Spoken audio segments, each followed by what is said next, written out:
আসসালামু আলাইকুম। আশা করি নিশ্চয়ই ভালো আছেন। তো ২ দিন ছুটি থাকার পর আবার মার্কেট ওপেন হয়েছে এবং আমরা যেটা দেখতে পাচ্ছি লাস্ট ফ্রাইডে আমাদের এই গুরুত্বপূর্ণ রেজিস্ট্যান্স জোন যেটা ছিল অর্থাৎ 2789 এটাকে ক্রস করতে ব্যর্থ হয়েছে এবং প্রাইসটা আবারও ফিরে এসেছে।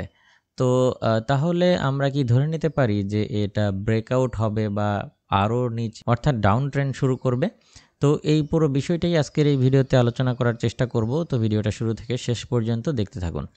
তো প্রথমেই আমরা যদি এটা দেখতে চাই তাহলে আমরা যদি এই দিক থেকে একটা ট্রেন্ড লাইন ড্র করি তাহলে মোটামুটি আমরা একটা চ্যানেল পেয়ে যাচ্ছি এবং মোটামুটি এই চ্যানেল ধরে শর্ট টার্মের জন্য কিন্তু ট্রেড করছে এবং বর্তমানে এই চ্যানেল থেকে এখান থেকে রেসপেক্ট করে আবারও নিচের দিকে এখানে চলে এসে প্রাইসটা ঠিক এই জায়গায় বাধা পেয়েছে। সেই হিসেবে প্রাইসটা আবারও উপরের দিকে উঠে যাওয়ার একটা সম্ভাবনা আমরা দেখতে পাচ্ছি।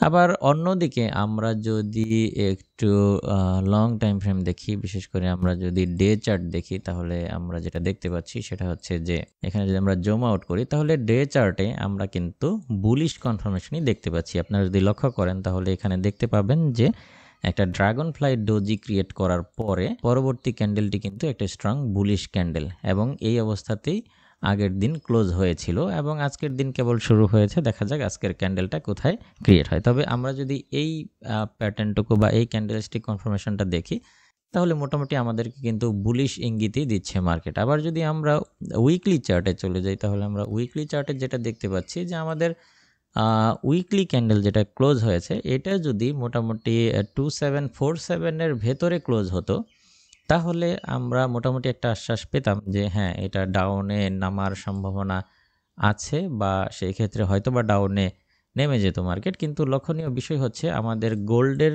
ইতিহাসে লাস্ট যেটা ক্লোজিং ছিল সেটা হচ্ছে 2747।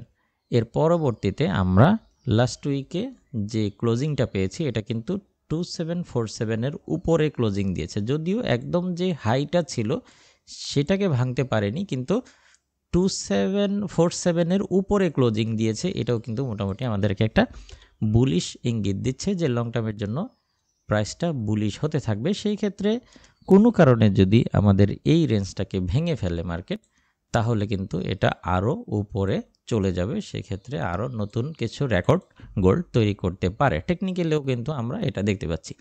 সেই হিসেবে আমরা বলতেই পারি যে প্রাইস মোটামুটি হচ্ছে ডাউন হওয়ার সম্ভাবনা খুবই কম, অর্থাৎ ডাউন ট্রেন্ড যেটা আমরা প্রত্যাশা করতেছি এটা সীমিত হবে।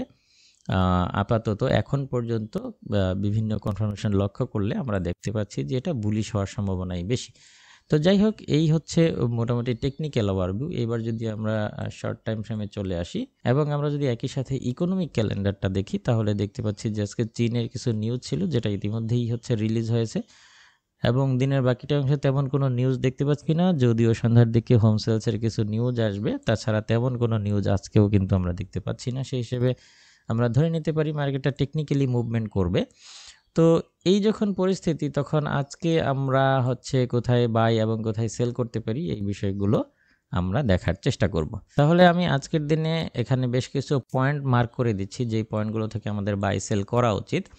তো যেমনটা আমরা দেখতে পাচ্ছি যে এখানে এটাও একটা ট্রেন্ড লাইনের মতো রিয়্যাক্ট করছে মার্কেট।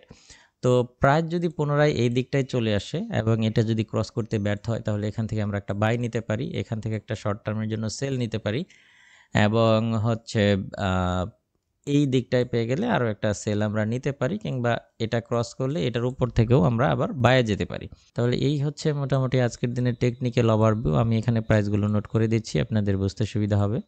আমরা যদি পুনরায় প্রাইসটাকে এই প্রাইজের আশেপাশে পেয়ে যাই তাহলে এখান থেকে বাই করতে পারি এবং সেই ক্ষেত্রে এটার স্টপ লস আমরা এই দিকটাই দিতে পারি এবং আজকের দিনে যদি এই দিকটাই পেয়ে যাই তাহলে শর্ট টার্মের জন্য একটা সেল করতে পারি এবং এই ক্ষেত্রে এটার স্টপ লসটা এখানে দিতে পারি এবং প্রাইস যদি এই এরিয়াটাকে ক্রস করে তাহলে আমরা এর উপর থেকে বাই করতে পারি। ঠিক আছে, তো এই হচ্ছে মোটামুটি আজকের দিনের ট্রেড সেটআপ। আশা করি বুঝতে পেরেছেন। আমি আবারও ব্যাখ্যা করছি, এখান থেকে কিংবা এর আশেপাশে পেয়ে গেলে আমরা আবারও বাই করতে পারি এবং এই দিকটায় পেয়ে গেলে শর্ট টার্মের জন্য সাময়িক কিছু প্রফিটের জন্য আমরা এখান থেকে সেল করতে পারি। সেই ক্ষেত্রে স্টপ লসটা এখানে থাকবে এবং প্রাইস যদি উঠতে উঠতে আবারও এই লেভেলটাকে ক্রস করে ফেলে তাহলে রিটেস্টের সাথে এখান থেকে আমরা বাই করতে পারি।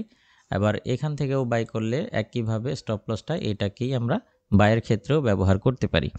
তো আশা করি বুঝতে পেরেছেন। এই সেটআপ অনুযায়ী আপনারা আপনাদের ট্রেডগুলো খুব সুন্দরভাবে ম্যানেজ করবেন এই প্রত্যাশায় আজকের ভিডিও এখানেই শেষ করছি।